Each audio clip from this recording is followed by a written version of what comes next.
¿Qué tal, amigas y amigos de Entre Tejas TV? Bienvenidos a este programa en que tenemos como invitado al doctor Manuel Martínez Justo. El doctor Manuel Martínez Justo es profesor titular C de tiempo completo definitivo en la Facultad de Estudios Superiores Acatlán de la Universidad Nacional Autónoma de México y miembro del Sistema Nacional de Investigadores del Consejo Nacional de Ciencia y Tecnología. Es doctor en Ciencias Políticas y Sociales por la UNAM.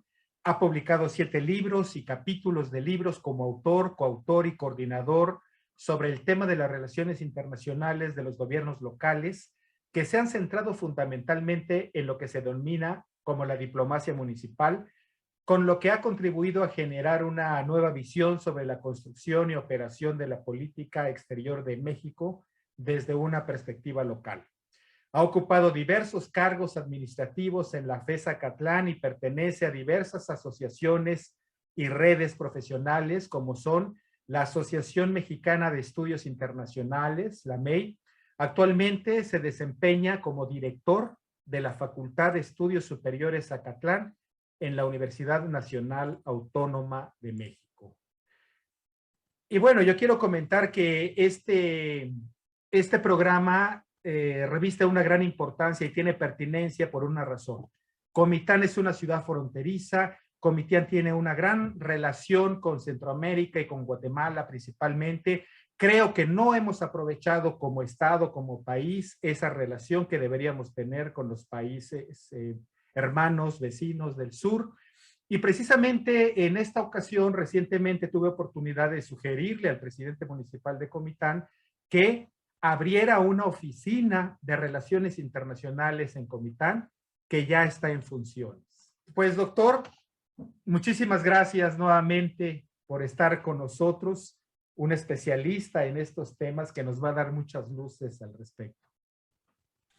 Muchas gracias, Luis Armando. Un privilegio estar aquí en tu programa y sobre todo platicar sobre un tema que me gusta mucho, que son estas relaciones internacionales de los gobiernos locales y sobre todo de los municipios, que son los gobiernos más cercanos a la población y donde más debemos de trabajar en beneficio del Estado y del país.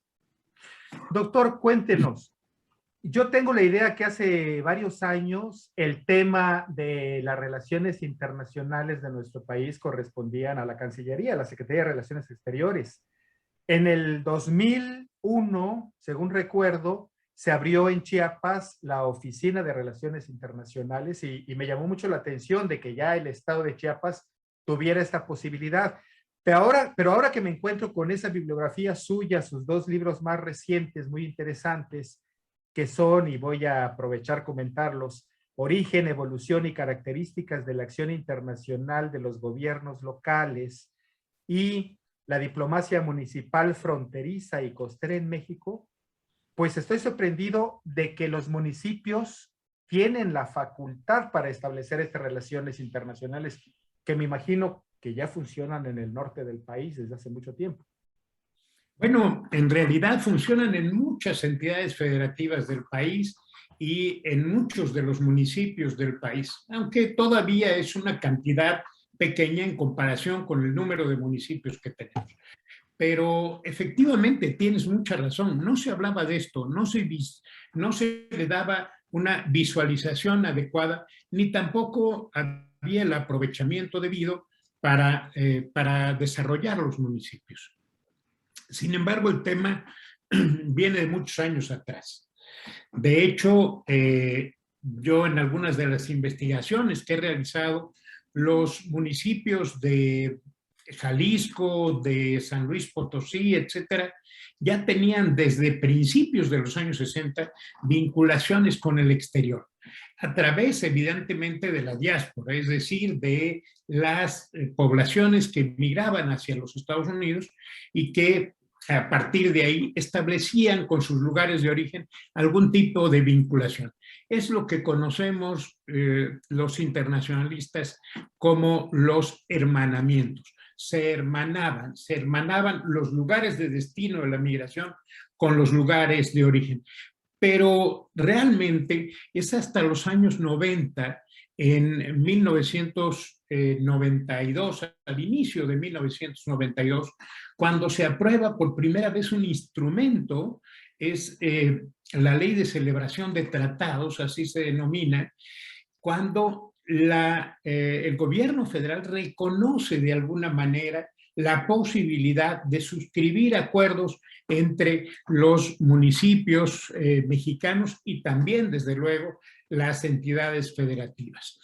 Y no es sino hasta el año 2000, después de un trabajo que desarrollamos muy activamente varios académicos en conjunto con algunos gobiernos estatales, entre ellos el de Chiapas, cuando se organiza una asociación, la Asociación Mexicana de Oficinas de Asuntos Internacionales de los Estados, para darle visibilidad y empezar a negociar con la Cancillería para que abriera un espacio, sobre todo a los gobiernos estatales, para trabajar estas relaciones internacionales a nivel más general.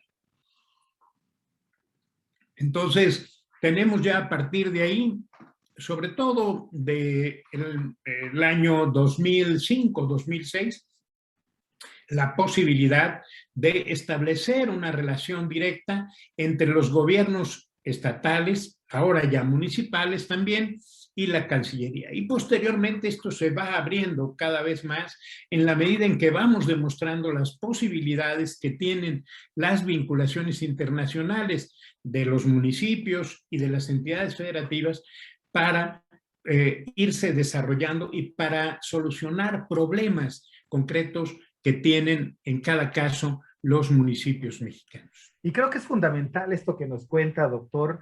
Yo le quiero poner un ejemplo personal.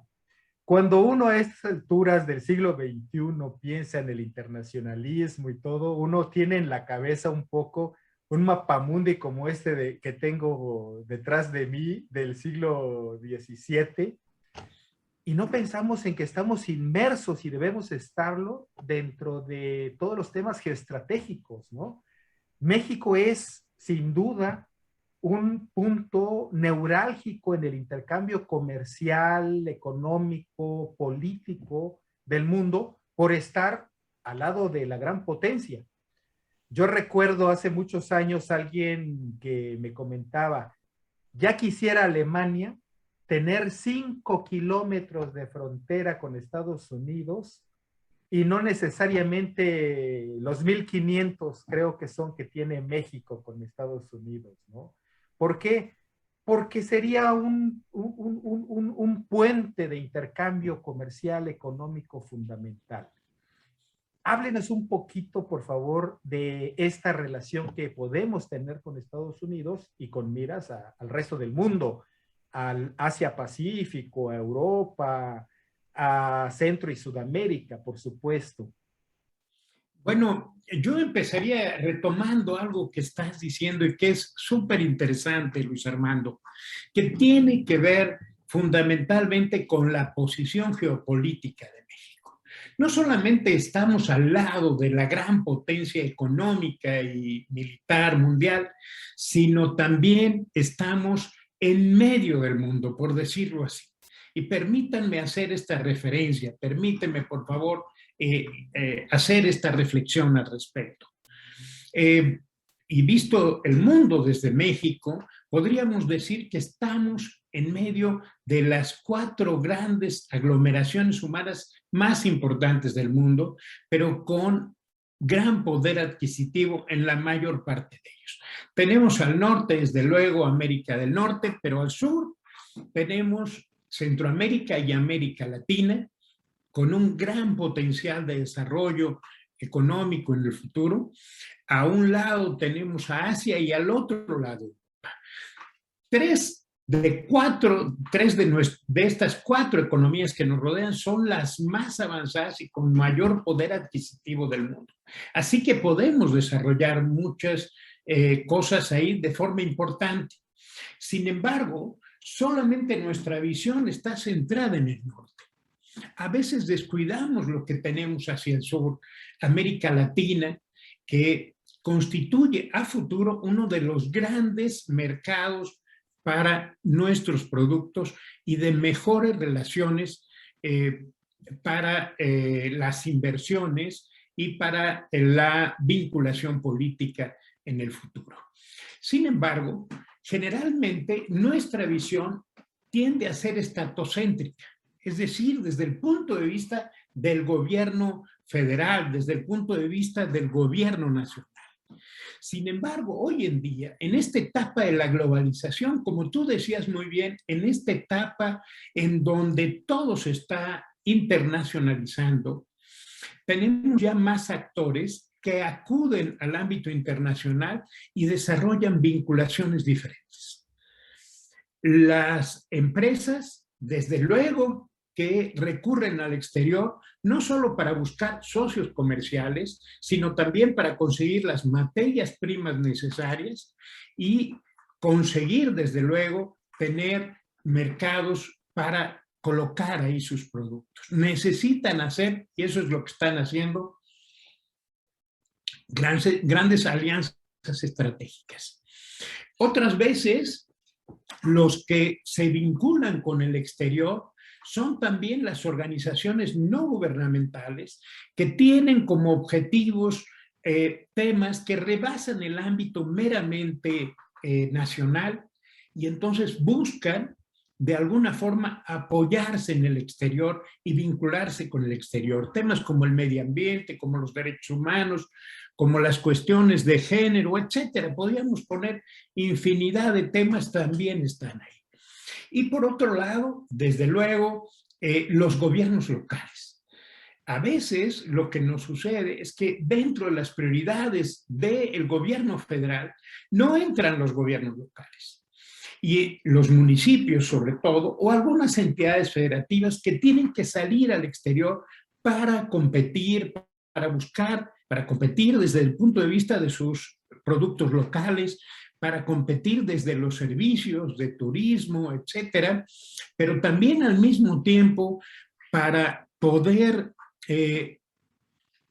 buscar soluciones a los problemas cotidianos que tenemos. En casi todos los lugares tenemos problemas con el manejo de los residuos sólidos, con las basuras. En todos los lugares tenemos problemas cada vez mayores con la movilidad. Tenemos problemas cada vez mayores con la comunicación, con las comunicaciones y así sucesivamente, con la seguridad, etcétera. Esta parte de búsqueda de alternativas de solución para estos problemas cotidianos las encontramos muchas veces en las experiencias internacionales. Dos, nos sirve muy bien para que los gobiernos locales podamos desarrollarnos económicamente y generar un mejor nivel de vida para la población. Déjame ponerte algún ejemplo en torno a esto y en torno a cómo de alguna manera podemos ir coadyuvando a través de la internacionalización a generar los recursos necesarios para este desarrollo. Si nosotros generamos un festival cultural, es un festival de orden local, alguna parte turística, aprovechando, por ejemplo, nuestras tradiciones, costumbres, etcétera, que las tenemos en todos los municipios mexicanos, muy posiblemente lo primero que vamos a hacer, si lo sabemos promover adecuadamente, es generar derrame económico. Es decir, la gente va a ir ahí y va a gastar su dinero ahí. Eso significa derrame económica. Si lo sostenemos en el tiempo, esta derrame económica continua se convierte en crecimiento económico. ¿Por qué? Porque de inmediato empiezan a construir ahí hoteles, restaurantes y una serie de servicios que evidentemente ayudan al crecimiento. Y si este se sostiene en el tiempo, si este crecimiento se sostiene en el tiempo, evidentemente ayuda al desarrollo y el desarrollo al bienestar de la población. ¿Por qué? Porque esos hoteles, esos restaurantes, etcétera, esas tiendas que se construyen, van a requerir que haya mejor pavimentación, que haya luz eléctrica, que haya drenaje, que haya abastecimiento de agua, etcétera. Y eso genera que haya un mayor bienestar de la población. Y por otra parte, también nos sirve para posicionarnos en el exterior. varias veces, en muchos lugares y en muchos foros, lo que he dicho es que a veces cuando nosotros necesitamos competir, requerimos posicionarnos afuera. Déjame poner un pequeño ejemplo de esto, muy obvio, desde luego, pero que seguramente nos va a ayudar a entender. Cuando nosotros pensamos, por ejemplo, en dónde queremos ir a Europa, muy posiblemente en nuestra cabeza de repente aparezca en nuestro imaginario, aparezca, por ejemplo, París. Y uno quiere ir a París. ¿Por qué a París? Porque esta ciudad se ha sabido posicionar y se ha sabido posicionar desde el punto de vista de la moda. Si yo quiero estar a la moda, si quiero comprarme ropa que esté en este momento en el candelero, si quiero vestir con los mejores modistas, muy posiblemente esté pensando en París. Pero también, si quiero ir de luna de miel, estoy pensando en París. ¿Por qué? Porque quiero llevar a mi pareja a París, porque quiero que mi pareja conozca y vea la Torre Eiffel, los Campos Elíseos, etcétera. Pero también al mismo tiempo, si nosotros queremos pensar en la luz, en lo maravilloso que es una ciudad europea, muy posiblemente también sea París. Y eso de ponerlo en el imaginario, en la mente de las personas, es posicionamiento. Y cuando nosotros queremos organizar un congreso, ¿a dónde voy a pensar? Pues voy a llevarlo a París, ¿no? Si quiero hacerlo a nivel internacional, si quiero que hagamos, por decirlo así, alguna pasarela de modas, voy a ir a París. ¿Y eso qué significa? Eso significa dinero, eso significa derrame económico, crecimiento económico, etcétera. Y eso lo podemos llevar al nivel micro, a nivel de cada uno de los municipios de México. Solo que hay que trabajar en ello y para eso funciona la diplomacia local. Un ejemplo solamente también de esto, para no acaparar mucho el tiempo de mi participación ahorita aquí. Pero, por ejemplo, si nosotros en este momento quisiéramos ir de vacaciones a una playa, pues básicamente yo estaría pensando en este momento a lo mejor en Cancún. ¿Y por qué? Porque Cancún ya logramos posicionarlo a nivel incluso internacional. Bueno, si esto lo hacemos con Tapachula, si esto lo hacemos con Comitán, si esto lo hacemos con algún otro municipio, poco a poco vamos generando esa derrama económica, ese crecimiento económico, ese posicionamiento que finalmente nos lleva a inversiones, etcétera. Como eso podría poner 1000 ejemplos, Luis Armando, de la utilidad, para qué sirve la diplomacia local y que a veces no estamos viendo, pero desde la academia lo podemos visualizar y transmitirlo a todos ustedes como tú me ayudas a hacerlo a través de este programa. Y ponerlo al servicio de la sociedad, que es el objetivo también de la academia, doctor. Fíjese que le voy a compartir una experiencia que tuve recientemente que a mí me dejó sorprendido. Ahora en la fiesta, en los días de muertos, de Todos Santos, como nosotros decimos, tuvimos oportunidad de estar en San Miguel de Allende, Guanajuato. Tuve oportunidad de visitar a una prima hermana mía que vive allí. Y en medio de la charla salió la pregunta de cómo es que llegaste a San Miguel de Allende. Y me dice, primo, no me lo vas a creer. Hace tal cantidad de años fuimos con mis hijos de visita a mi amiga Diana, ¿te acuerdas de ella? Sí. Ella vive en Neuchâtel, en Suiza. Y en uno de esos días venimos a París de paseo. Y al salir del metro veo San Miguel de Allende. Y al ir por la calle San Miguel de Allende, Guanajuato, México. Y vi una gran cantidad de publicidad. Y me dio una pena enorme no haber conocido hasta ese momento San Miguel de Allende.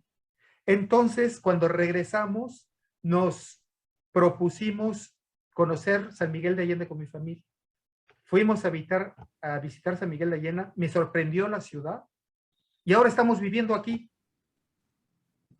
O sea, ese no puede ser mejor ejemplo de este tipo. En Comitán, quiero decirle que hicimos el primer festival Artístico y Cultural de Chiapas en 1998, el Festival Balún Canán aquí en Comitán. Y de pronto, a medida que las ediciones paulatinamente fueron presentándose, teníamos ya participantes garífonas, participantes de Guatemala. Gestioné con las embajadas de la India, de Rusia ya en esa época, ballets y representaciones que vinieran a Comitán. O sea, en verdad, uno empieza a hacer estas actividades sin tener idea de la importancia del internacionalismo, ¿no? Y ahora usted pues, nos lo está confirmando con todos sus conocimientos. Así Pero, es. doctor, yo no sé si usted recuerda, yo lo tengo muy presente en aquella época, en la época un poco antes del presidente de la Madrid, pues que fue 88, ¿sí? Yo leía una revista que publicaba, una revista de comercio exterior, que publicaba la Secretaría de Economía o había una dirección de comercio exterior. Y ahí hablaba de las configuraciones económicas, políticas que se estaban dando en el mundo. Y se hablaba mucho ya de los tigres asiáticos. Y parecía que México iba a emprender todo un intercambio comercial con Asia, que era la gran posibilidad de la economía. No existía tratado de libre comercio. De pronto, 88, 94 tratado de libre comercio. Y como que nos ataron las manos y ya no nos dejaron crecer hacia estos costados que comentamos al principio de la charla. Me ha quedado siempre esa duda. Existen por intereses del gran país del norte de que no abramos nuestra economía y nuestras posibilidades de intercambio comercial con otras oportunidades, es decir, hay cierta coerción de intercambio comercial y político que no nos lo permita. Digo, China, por ejemplo, ahora es el gran tema, es la gran potencia mundial.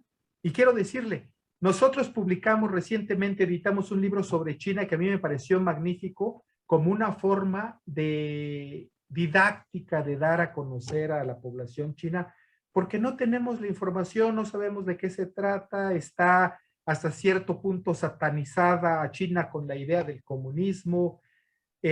O sea, todos esos factores existen también en el intercambio internacional. Bueno, mira, yo empezaría diciendo, ¿por qué no nos diversificamos? Porque siempre ha sido como el discurso gubernamental que nunca se lleva a cabo. La razón, más allá de la imposición de los Estados Unidos, es una cuestión de actitud nuestra y de visión nuestra hacia adelante.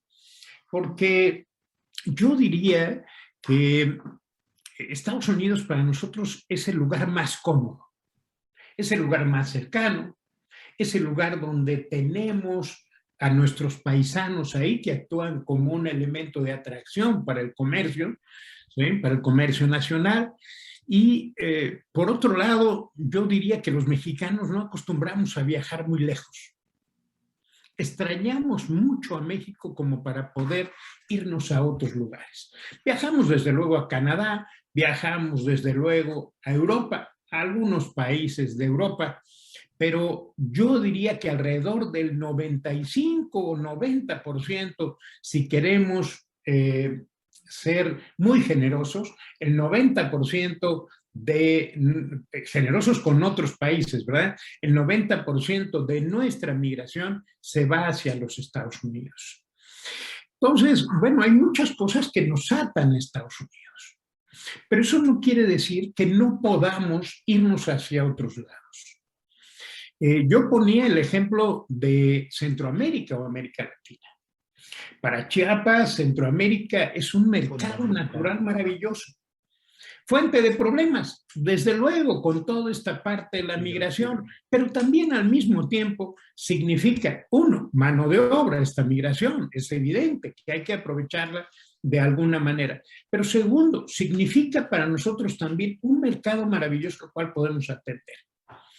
Dos, América Latina significa un programa, un área de comercio, de inversión, de acercamiento político y de intercambio económico o científico y tecnológico maravilloso. Entonces hay que hacerlo y lo han intentado hacer. Hace algún tiempo crearon Alianza del Pacífico, donde intervenía Colombia, donde intervenía Perú y donde intervenía Chile también. Es decir, los 4 países, 4 grandes alianzas para, que son además las economías, eran en ese momento las economías más pujantes, a excepción de Brasil, en América Latina, para hacer una alianza estratégica con ellos.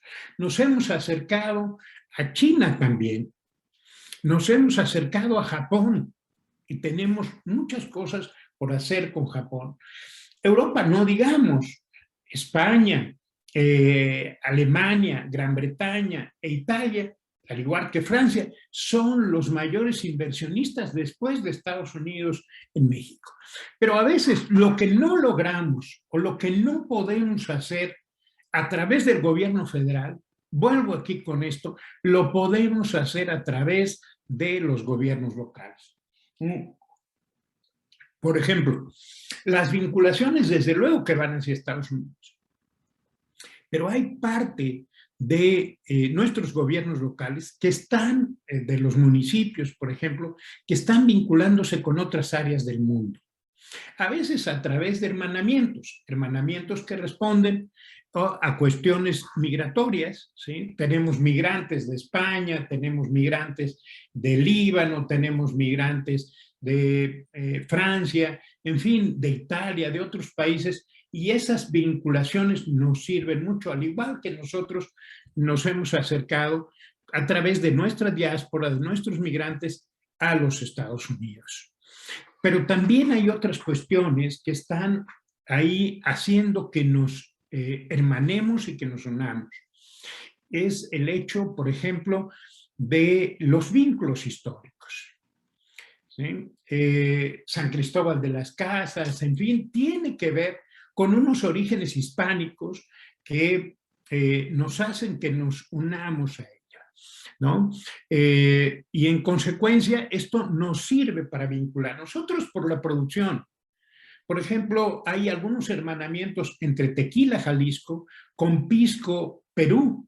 ¿Por qué? Pues simplemente porque son 2 bebidas tradicionales que se producen ahí y entonces intercambian no solamente sus formas de producción, sino también sus experiencias de mercadeo y demás, y esto nos ayuda a vincularnos también con América Latina.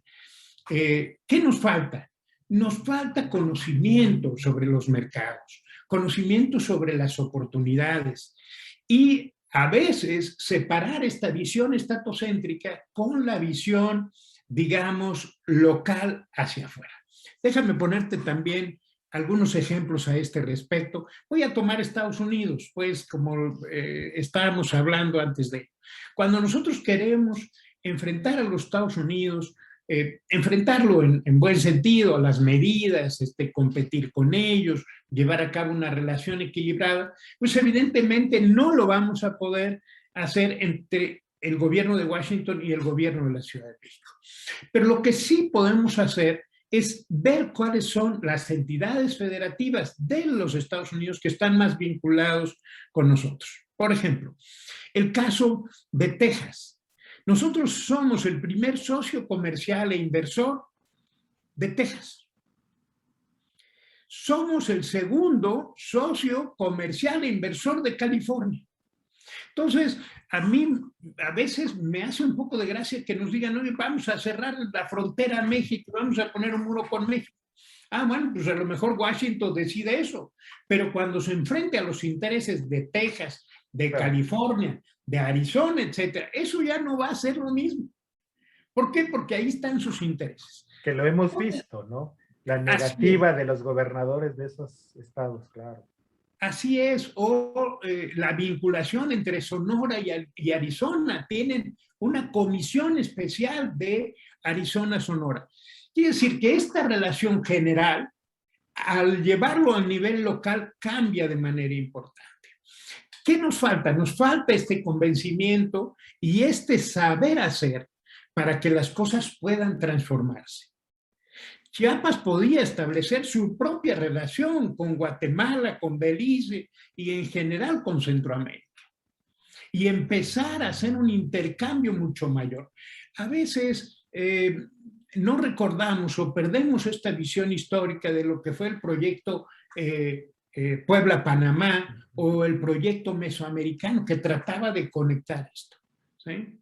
Vienen los cambios de gobierno y a veces hacemos a un lado esto cuando en realidad era muy importante. Es muy importante vincular el sureste de México con Centroamérica. Es muy importante que establezcamos ahí vínculos y a lo mejor, ¿por qué no decirlos? Chiapas se puede convertir en la Texas mexicana frente a Centroamérica y así sucesivamente.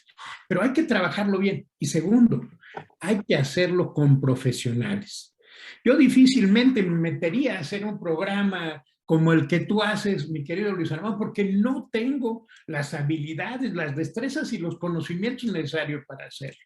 Sé hacer otras cosas, desde luego. Sé hacer estas vinculaciones internacionales.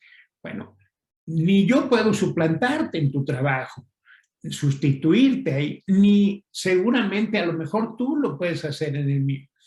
Y esto a veces sí ocurre en las relaciones internacionales y sobre todo llevadas a nivel local. Porque a veces dicen, bueno, ¿qué necesitamos para una oficina de asuntos internacionales? Ah, alguien que hable inglés. Bueno, entonces lo ponemos al frente. Eso no es lo que se necesita. O necesitamos a alguien que sea un buen relaciones públicas. No, eso no es lo que se necesita. Claro. Es como si quisiera poner un consultorio médico con una enfermera o con alguien que simplemente sabe poner curitas. Ah, bueno, es que sabe poner curitas, por lo tanto, que ve consultas. No funcionaría eso así. Perdón por me muero de ganas de lanzarle el buscapiés. Es como si quisiéramos poner a un gobernador saliente de embajador en un país europeo sin tener ningún conocimiento de la diplomacia, ni mucho menos, ¿no? Bueno, acuérdate que en la academia tenemos mayor libertad de decir las cosas, ¿verdad? Por eso es para eso decir es la maravilla. Y ser críticos. Y siempre críticos. se necesita una preparación, siempre se necesita una preparación para hacer las cosas, ¿sí? ¿Puede ser un gobernador, embajador? Desde luego que sí, pero que primero pase por el Matías Romero, que primero se prepare y entonces podemos hacerlo. En Estados Unidos, cualquiera que quiera ser el embajador en cualquier país del mundo pasa por un interrogatorio en el Senado para que, en el Congreso norteamericano, para que de esa manera le den el visto bueno y pueda hacerse. En México eso ya se hacía. Y yo espero que se siga haciendo, ¿verdad? Que se pase hacia la Cámara de Senadores, que finalmente es quien otorga el visto bueno. Y el servicio exterior, por supuesto, que hay que defender como ocurría, ¿no? Los embajadores eméritos, especializados, claro. Así es, ¿no? Entonces, ¿cualquiera lo puede hacer? Sí, pero preparémonos primero para esto, ¿sí? En la diplomacia local tenemos ya diplomados, tenemos especialidades, tenemos maestrías, pero hay que hacerlas, ¿verdad? Y hay que prepararnos para eso. Puede el que sabe poner curitas, al final de cuentas poner un consultorio, sí, pero después de que estudie medicina. Claro. Oiga, doctor, hay una cosa que me llama mucho la atención. En Chiapas tenemos varias universidades, quizá dos del estado, la UNACH y la UNICACH, y otras privadas, y otras que son corresponsalías de otras universidades del país. Pero creo que no tenemos todavía la preocupación de tener a gente egresada de la carrera de Relaciones Internacionales teniendo necesidad de vincularnos con Centroamérica. O sea, eso es un problema de política educativa, de descuido. Bueno, yo... ¿Qué sería lo ideal? Discrepo un poco de ti, Luis Armando, porque en Chiapas se han preparado excelentes internacionalistas. Tienen unas carreras de relaciones internacionales excelentes. Solo que hay que propugnar porque se contrate a esos especialistas y no a otros. para que puedan ayudar al desarrollo de las relaciones internacionales de Chiapas. Chiapas fue uno de los primeros que formó parte de esta Asociación Mexicana de Oficinas de Asuntos Internacionales. Fue precisamente Chiapas, junto con el Estado de México, junto con la Ciudad de México y junto con Jalisco, quienes constituyeron esta oficina. ¿Y por qué? Porque hay excelentes internacionalistas en Chiapas a los que hay que darles la oportunidad. Por eso a veces yo peleo tanto que busquemos especialistas y no que improvisemos para las distintas oficinas de asuntos internacionales. Recientemente, en la Cancillería organizó, ahora ya la Cancillería, debo de reconocerlo y decirlo abiertamente, que la Cancillería finalmente acepta esto y se pone a la vanguardia para hacer talleres, cursos, etcétera, en favor, y hemos llevado a cabo un diplomado precisamente para apoyar a las distintas oficinas de asuntos internacionales de los estados.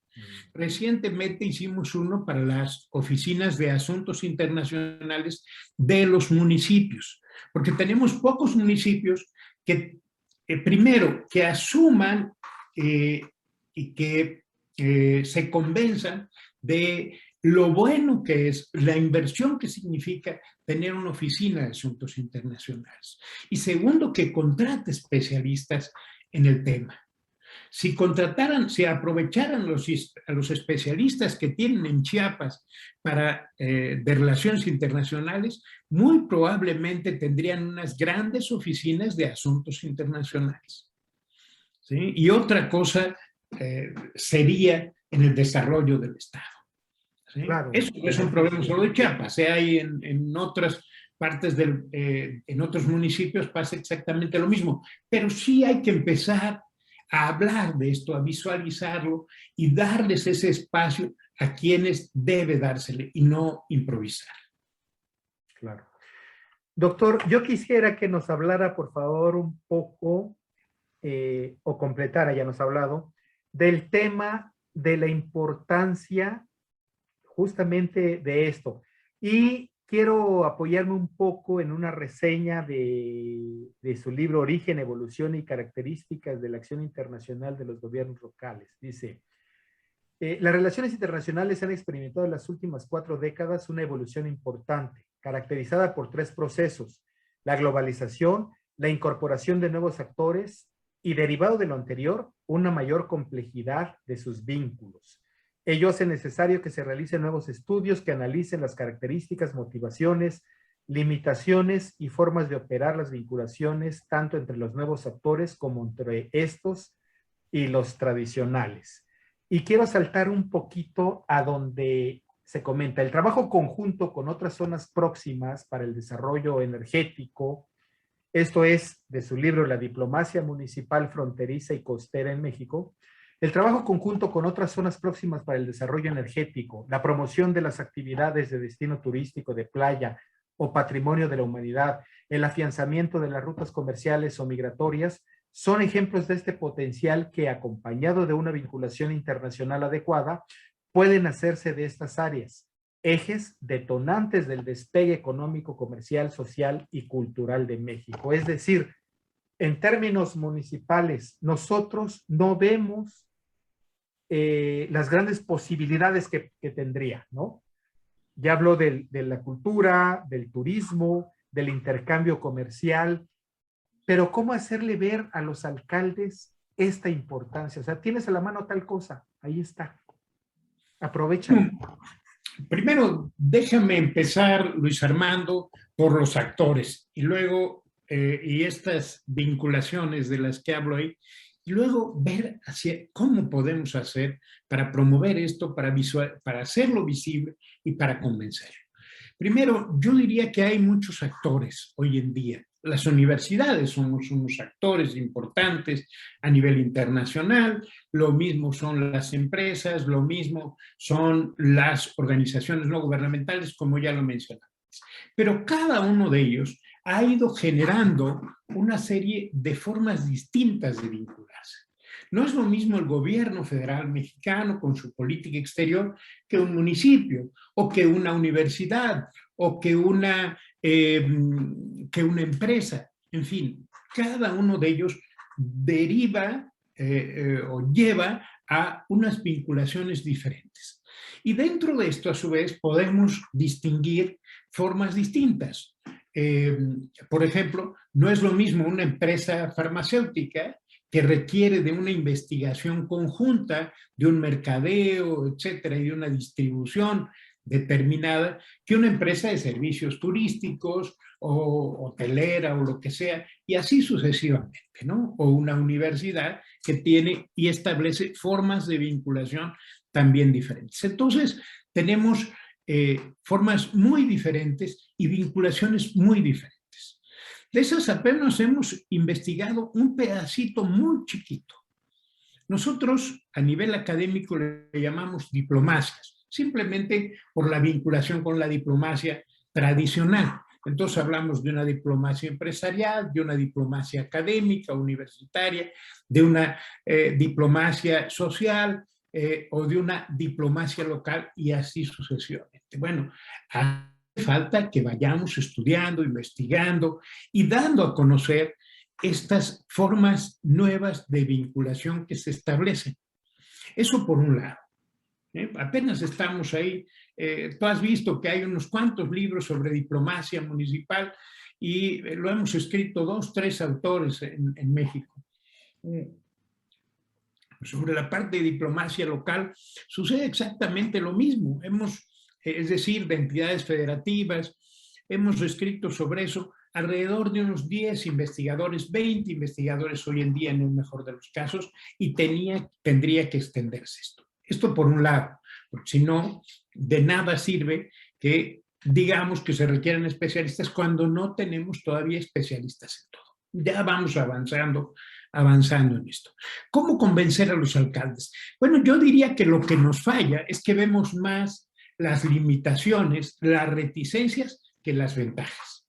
Y entonces, siempre el alcalde nos va a decir, oye, es que si tú me estás diciendo que yo salga y salga al exterior, me van a acusar de hacer turismo político, ¿verdad? Que es de lo que acusamos cada vez que sale el presidente municipal o alguien.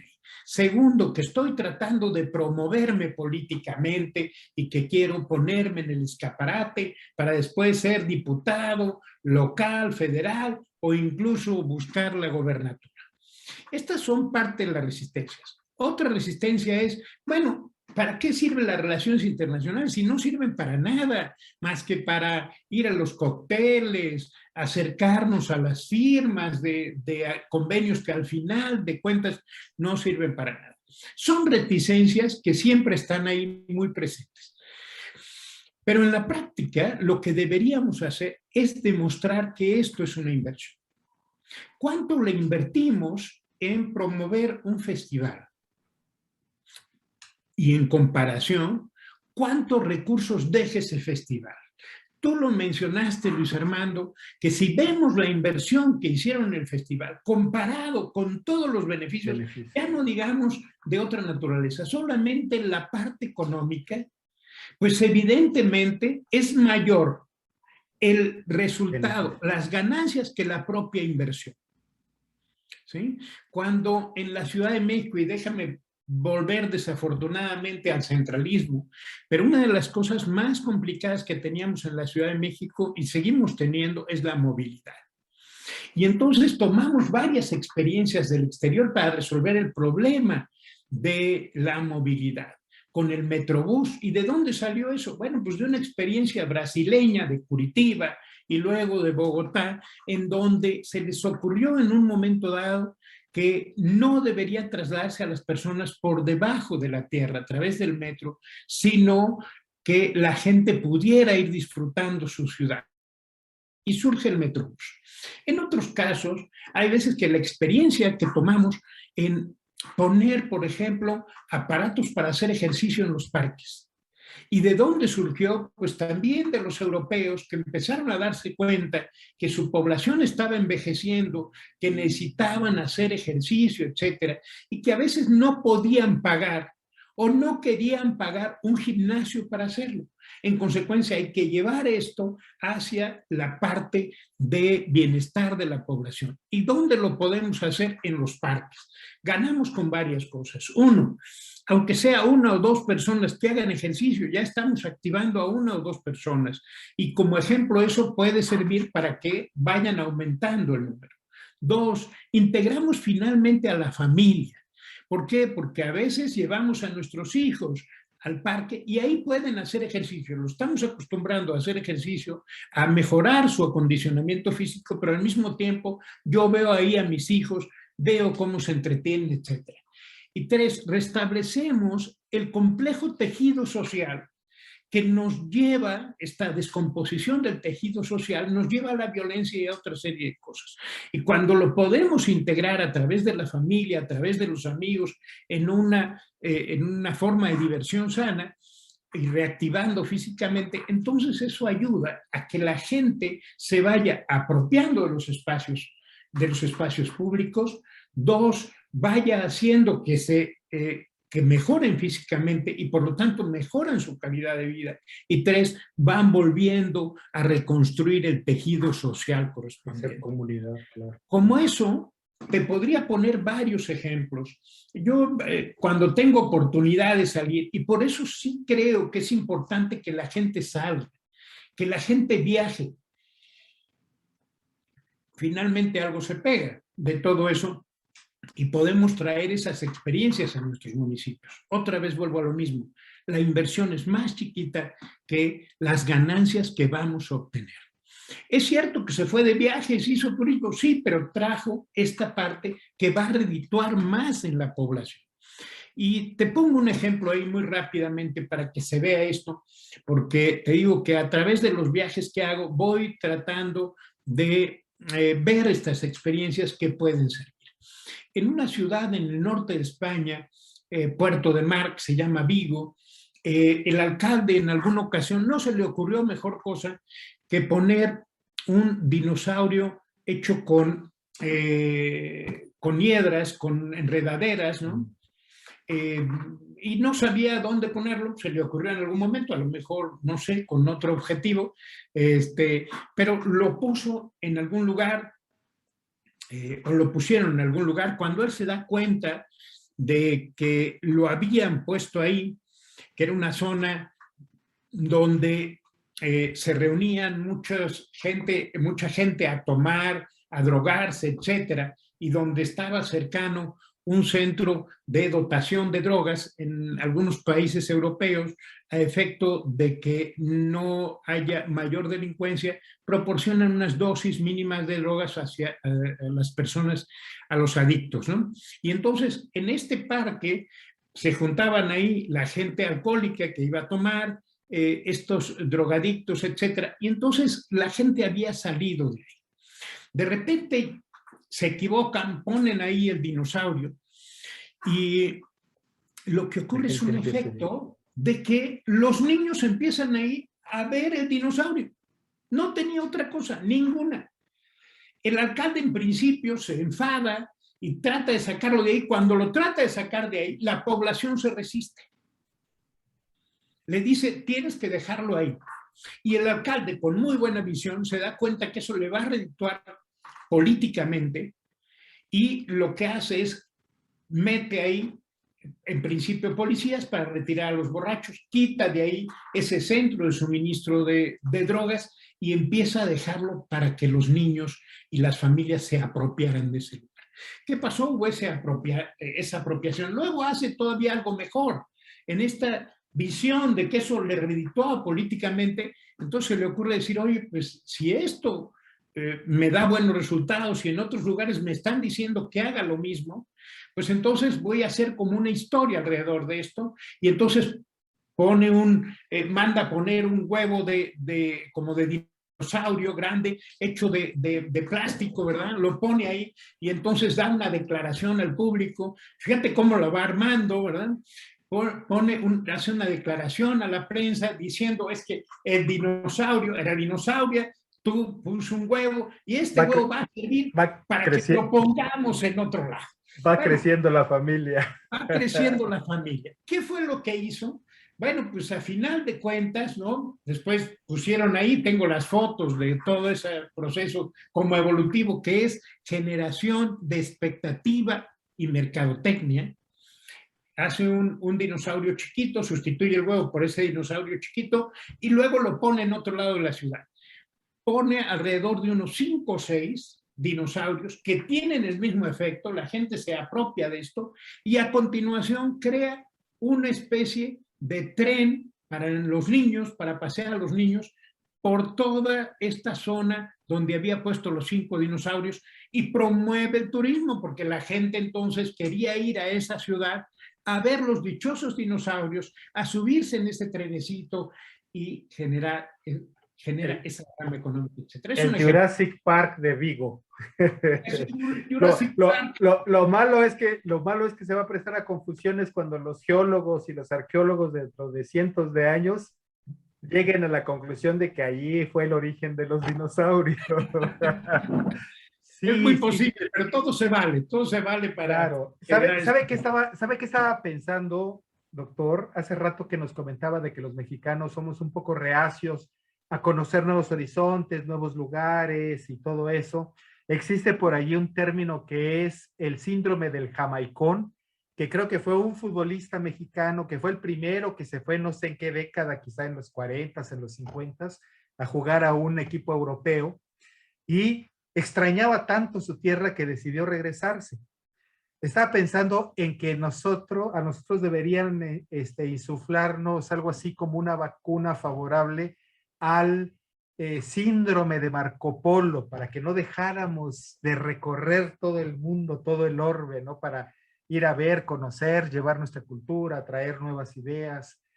Y creo que en buena medida eso es lo que hace un internacionalista. Por eso teníamos mucho interés de platicar con usted, doctor, porque, como lo dije, el mundo ya no es el del siglo XVI, como tenemos en este mapa que está a mis espaldas, sino es un mundo globalizado, completamente actualizado. ¿Quién iba a pensar?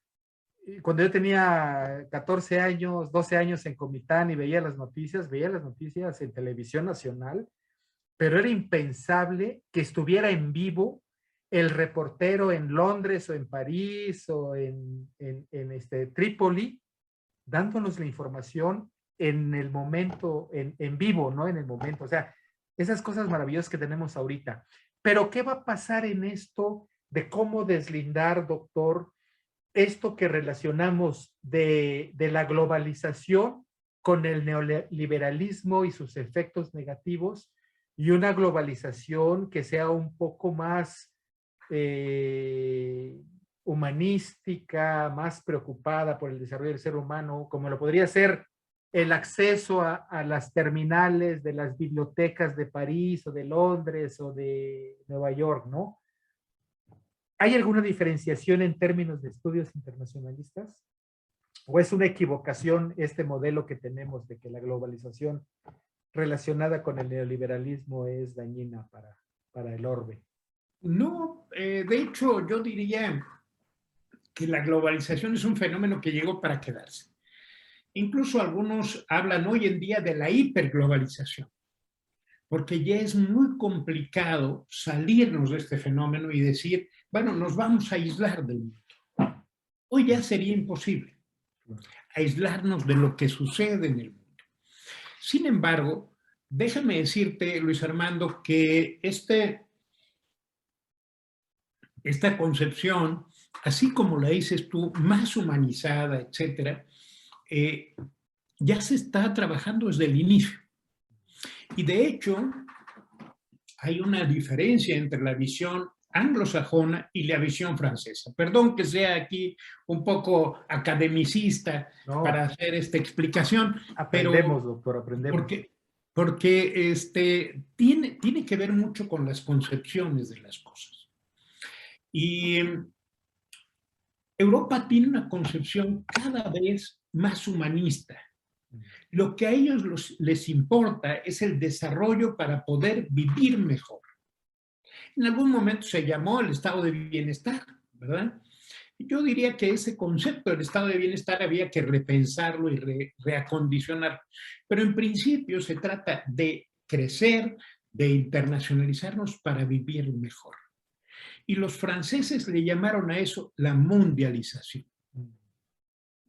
Es un concepto en donde sí hay este proceso de internacionalización, donde sí hay un desarrollo de lo económico, pero en función del ser humano. Y luego hay otra visión, que es la visión de los anglosajones, en donde lo que prevalece es la parte economicista.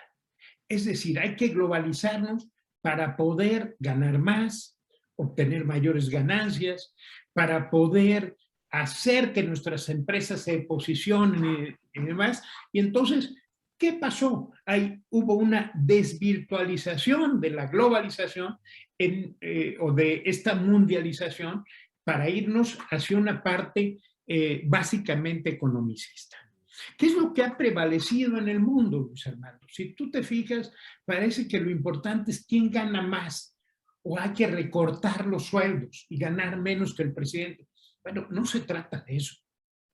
Se trata de ganar lo suficiente para vivir dignamente, para tener un sueldo justo que nos permita poder satisfacer lo que cada uno de nosotros requiere. Hay alguno que va a necesitar un aparato celular maravilloso de última generación, otro que no va a necesitar tanto, pero en la medida que podamos todos conseguir eso, sería maravilloso.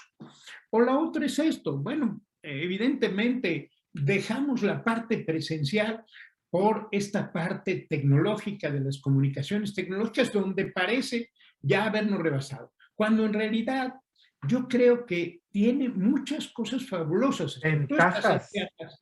Ventajas enormes. Yo hubiera tenido que irlo a entrevistar hasta allá, imagínense. Así es, así es. Entonces, esta parte es lo que se debe de quedar y debemos aprovechar. Claro. ¿Sí? No vamos a prescindir del otro, no vamos a prescindir de la parte presencial, porque es a veces otra forma de conocernos, de vincularnos, etc. Pero hay que aprovechar eso. La globalización hay que aprovecharla para lo bueno, no para lo malo. Yo no sé si el neoliberalismo es bueno o malo. Yo entiendo que el enfoque que cada quien le dé es lo que hace bueno o malo algo. Yo puedo... Y el abuso que cada quien haga de eso, ¿no? Que eso es lo más terrible. Así es, así es. Como dice la canción, ¿para qué quiero 10 si sé contar hasta 5, ¿no? Así es, o a mí, ¿qué más me da que tú ganes mucho dinero? Al contrario, me daría mucho gusto que ganaras mucho dinero. ¿Sí? Si así lo deseas. Yo a lo mejor me conformo con un poquito menos. ¿Sí? No está mal una cosa y otra. No está mal, si alguien no hubiera invertido en esto, en el Zoom, en el Meet, en todas estas cosas, no tendríamos hoy esta maravillosa forma de comunicarnos. Si alguien no hubiera invertido en los teléfonos celulares, en las computadoras, no tuviéramos esto. ¿Por qué limitarlo? La globalización puede ser maravillosa si la sabemos aprovechar bien. En el momento que hay el abuso, en el momento que hay algo que nos rebasa y que ya no contribuye al beneficio del ser humano, pues desde luego que eso hay que irlo corrigiendo. Y yo creo que esa es la preocupación del ser humano hoy en día. ¿Cómo aprovechamos todo esto para apoyarnos entre todos? Lo demás, los salarios y estas cosas, yo creo que el que trabaje más merece desde luego ganar más, pero todos debemos de tener un salario digno y todos debemos de tener acceso a servicios básicos que sean elementales. ¿Qué necesitamos? Necesitamos educación, necesitamos salud, necesitamos vivienda, necesitamos comida. Y eso, bueno, si yo tengo un trabajo que me permita hacer ese, cualquiera que sea, cualquier trabajo es digno, pues adelante. Y quien me lo dé, pues bienvenido sea quien me lo dé, sea una transnacional o una empresa local. Pero lo que no debemos hacer es que la globalización nos absorba, nos limite y entonces lo local se ve absorbido por lo global. Hay una parte que denominamos lo local, es decir, esta incidencia de lo local en lo global y al revés, ¿no? Y eso es la parte del equilibrio maravilloso, pero cada uno de nosotros debemos irlo haciendo. Sí, sin duda un gran tema, el de la globalización, y para conocer mejor este tema, qué mejor que acercarnos a un internacionalista.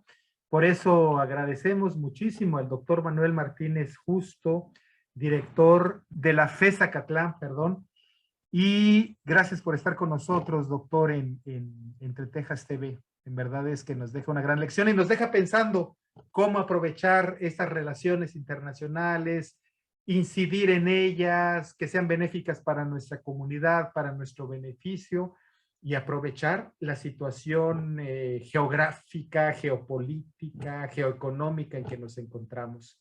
Doctor, muchísimas gracias.